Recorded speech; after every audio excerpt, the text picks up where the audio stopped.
नमस्कार दर्शक बंधु देखंतु वर्तमान आम सुभद्रा योजना आवेदन फॉर्म को निर्भुल भाव में फिलअप करी जानिबा बा भरिकी जानिबा आपण माने किपरि सुभद्रा योजना आवेदन फॉर्म को सठिक भाव में फिलअप करि परिबे बा भरि परिबे।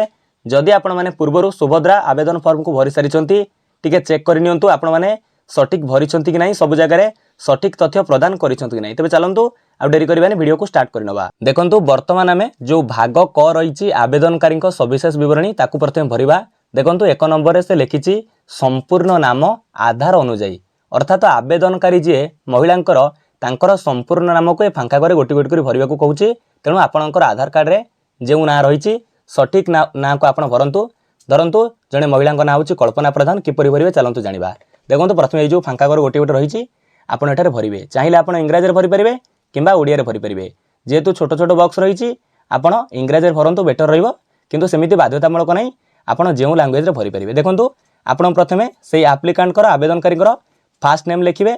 जदि मिडिल नेम थाए आपण गोटिए घर फांका छाड़िबे तापरे बा स्पेस देबे तापरे तांकर मिडिल नेम लिखिबे। आ जदि तांकर मिडिल नेम न थाए तेबे आपण कोन करिवे ता प्रथमे तांकर फास्ट नेम लिखि गोटिए घर फांका छाड़ी तांकर टाइटल टी को लिखि नियंतु। देखंतु एभली भाबरे आमे टाइटल टी को वर्तमान लिखि नबा। एबे द्वितीय ऑप्शन रहिछि आधार संख्या पचारुछि। जो आवेदनकारी हिताधिकारी ना लिखिले तांकर आधार कार्ड देखि तांकर आधार नंबर को सठिक भाव में फिलअप करंतु। चलंतु तांकर 12 डिजिट आधार नंबर को आमे गोटी गोटी कर एमिति गोटे गोटे बॉक्स रे भरि नबा। देखंतु आपण आधार संख्या बा आधार कार्ड नंबर को लिखि सारिबा परे तापरे 3 नंबर ऑप्शन रहिछि स्वामी किंबा पितांक नाम पचारुछि आधार अनुଯାयी अर्थात आवेदनकारी जे हिताधिकारी महिला किंबा झियंकर तांकर आधार कार्ड रे जदि विवाहित स्त्री लोकंकर जदि स्वामीकर ना रहिछि तांकर स्वामीकर ना लिखिबे किंबा तांकर जदि पितांकर ना रहिछि पितांकर ना लिखिबे। आ जदि झियो मानकर बापांकर ना रहितो तांकर आधार कार्ड देखि बापांकर ना लिखिदेबे। एभली भाव में आपणकर स्वामींकर बा पितांकर ना जहाँ रही आधार कार्ड रे सेटारु देखि आपण सठिक भाव में फिलअप करते। आपन को कहितली जेमिति फास्ट नेम सरीबो तापर गोटे स्पेस देबे। जदि मिडिल नेम थाए तापर लिखिबे मिडिल नेम परे गोटे स्पेस दे टाइटल लिखिबे किंबा फास्ट नेम परे जदि आपणकर केवल फास्ट नेम तापर स्पेस देबे या परे टाइटल को टाइप करियो गोटी गोटी करी बॉक्स रे सठिक भाव में निर्भुल भाव में भरिबे। तापर देखंतु 4 नंबर ऑप्शन रही जन्म तारीख पचारुछि केमिति लिखिबे ना आपण आधार कार्ड देखिए दिन मास वर्ष प्रथमे डेट को लिखंतु। देखो ये भाव में प्रथमे दिन कौन लिखिए तापर मंथ लिखिए यापर जन्म मसीहाटी को लिखिने बॉक्स रही देखिपे ये भाव में सठिक भाव में फिलअप करेंगे जमी एठारे फिलअप चली। देखो बर्तमान आम गुरुत्वपूर्ण विवरणी जाना 5 नंबर ऑप्शन वर्ग पचारुछि अर्थात आवेदनकारी केउं वर्ग अटे आवेदनकारी बा हिताधिकारी केउं वर्गर अटंती। एठारे देखिपे आपणक पई 3टी ऑप्शन रही। प्रथमे रही साधारण। देखंतु साधारण वर्ग केउ माने फांका करे ठीक चिन्ह मारिबे ना जेउ हिताधिकारी जेनेराल कास्ट होइतिबे एससीबीसी कास्ट होइतिबे ओबीसी कास्ट होइतिबे आपण माने साधारण वर्ग रे एठारे फांका करे ठीक चिन्ह मारिबे। तो द्वितीय रे लिखा जाईची अनुसूचित जाति जेउ महिला माने एससी कैटेगरी अटंती एससी कास्ट अटंती से माने अनुसूचित जाति फांका करे ठीक चिन्ह मारिबे। देखंतु तृतीय रे रहिची अनुसूचित जनजाति एठारे केउ माने ठीक चिन्ह मारिबे ना जेउ माने एसटी कैटेगरी रो महिला अटंती शेड्यूल ट्राइब कैटेगरी रो महिला अटंती। तापर देखि परुथिबे 6 नंबर ऑप्शन एटा रहिछि पचारुछि शारीरिक भिन्नक्षम।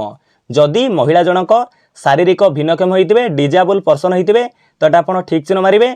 आ जदि होई नथिबे एटारे ना जो घरे ठीक चिन्ह मारिबे। तापर देखंतु एबे हमें जानिबा 7 नंबर ऑप्शन से पचारुछि आधार संयुक्त मोबाइल नंबर अर्थात आवेदनकारी हिताधिकारी जे तांकर आधार कार्ड सहित जो मोबाइल नंबर लिंक रही से मोबाइल नंबर को आपण फांका करे गोटे गोटे बॉक्स रे सठिक भाव में निर्भुल भाव में टाइप करंतु। देखंतु या पर रही 8 नंबर ऑप्शन रे पचारुछि विकल्प मोबाइल नंबर जदि से महिलांकर अल्टरनेटिव मोबाइल नंबर किछि अछि आपण ए जो तळ फांका कर रही गोटे गोटे बॉक्स आपण सठिक भाव में निर्भुल भाव में टाइप करिवे। जदि नाही आपण ऑप्शन को निर्द्वंद रे छाड़ी परिवे। तापर देखंतु 9 नंबर ऑप्शन पचारुछि जिला आपण बा महिला जनक आवेदनकारी जनक केउं जिल्लारु अटंती आपण आपणकर जिलार नाम को सठिक भाव में फिलअप करंतु बा एठारे लिखि नियंतु।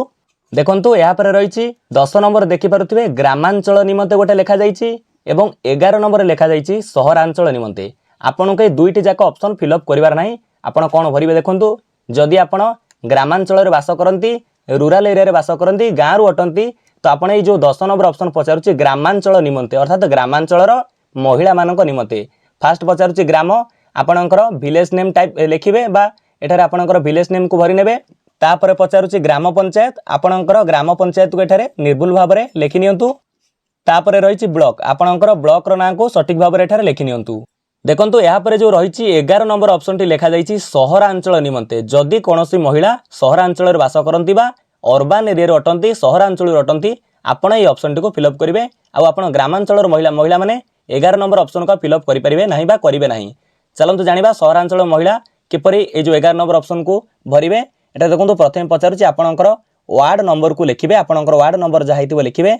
यापर देखो खरे रही अर्बान लोकाल बॉडी आपणकर कौन ताको लिखिए आप जानी अर्बान एरिया महिला मैंने जानी तापर सहर आ नगर आपणकर सिटी नाटी को एठारे लिखिने। देखो आपन को दुईट ऑप्शन भरबार नहीं आउ थे कहूँ ग्रामांचल महिला महिला मैंने 10 नंबर ऑप्शन को भरवे आ सहरांचल महिला मैंने 11 नंबर ऑप्शन टी को भरवे। देखंतु एबे 12 नंबर ऑप्शन को जीवा यह होची आपण मानक पई सबुठारु गुरुत्वपूर्ण पॉइंट। एठारे टिके महिला माने बुझी पारु नाहंती से पचारुची कि आधार सक्षम संचय खाता थिबा बैंक नाम धरि नियंतु जणे महिलांकर एकाधिक बैंक रे बैंक खाता रहिछि तथा तांकर धरि नबा में गोटिए महिलांकर दुईटी बैंक रे बैंक खाता रहिछि तेणु दुईटी जाक बैंक रे तांकर आधार संजोग मध्ये रहिछि। किंतु एठारे से जो पचारुची आधार सक्षम संचय खाता थिबा बैंक नाम केउं बैंक नाटी को एठी लिखिबे। देखंतु सरकार जो स्पष्टीकरण देइछंती आपण बा महिला माने शेषरे जो बैंक अकाउंट खोली जेमिति कि मु आपनको उदाहरण सहकारे बुझेबी। आपण पूर्वरु गोटे बैंक अकाउंट खोलिथिले तापर आ गोटे नुआ बैंक रे अकाउंट खोली आपण जो नुआ बैंक रे बा शेषरे जो बैंक अकाउंट खोली से बैंक अकाउंट रे जदि आपणकर आधार लिंक रही आपण शेषरे खोलिथिबा बैंक अकाउंट रो ना बा से बैंक रो नाटी को एठारे लिखि नियंतु सठिक भाबरे लिखंतु जेमिति हमर एठारे स्टेट बैंक ऑफ इंडिया मु लिखुची। देखंतु भाग क रे जो पचारुथिला आवेदनकारी सविशेष विवरणी एतिकी सब विवरणी आपण लिखि सारिया परे फिलअप करि सारिया परे भरि सारिया परे तापर परवर्ती पृष्ठा कमे जिबा। देखंतु यार बैक साइड को जिबा सेठार रहिछि घोषणानामा रहिछि भाग ख रे घोषणानामा एठारे जहा सबु फांकाकर रहिछि आपण सेही सबु एलिजिबल क्राइटेरिया को मैच करूछंती बोली आपण सुभद्रा योजना रे आवेदन करि परिबे तथा कहिबाको गले आपण योग्यता मानदंड सहित मिसुछंती बोली मेल खाउछंती बोली आपण सुभद्रा योजना रे आवेदन करूछंती तेणु आपण माने ए सब घोषणानामा को सब फांका करे ठीक चिन्ह मारी दियंतु। देखंतु भाग ख रे थिबा घोषणानामार सब फांका करे आपण ठीक चिन्ह मारी सारिया परे भाग ग रे रहिछि आपण जो घोषणानामा देले बा एपर्यंत जो विवरणी देले आपण निज ज्ञात सार रे सब भरुछंती एथिपय आपण सम्मति जणाउछंती सेटा एठारे लेखा जाइछि आ किछि पढिबार आवश्यक नाही। तळे देखंतु गुरुत्वपूर्ण विवरणी एठारे आवेदनकारी जे तांकर दस्तखत एठारे करिवे। देखंतु लेखा जाइछि आवेदनकारी दस्तखत आवेदनकारी एठारे दस्तखत टी को तांकर करै नेबे।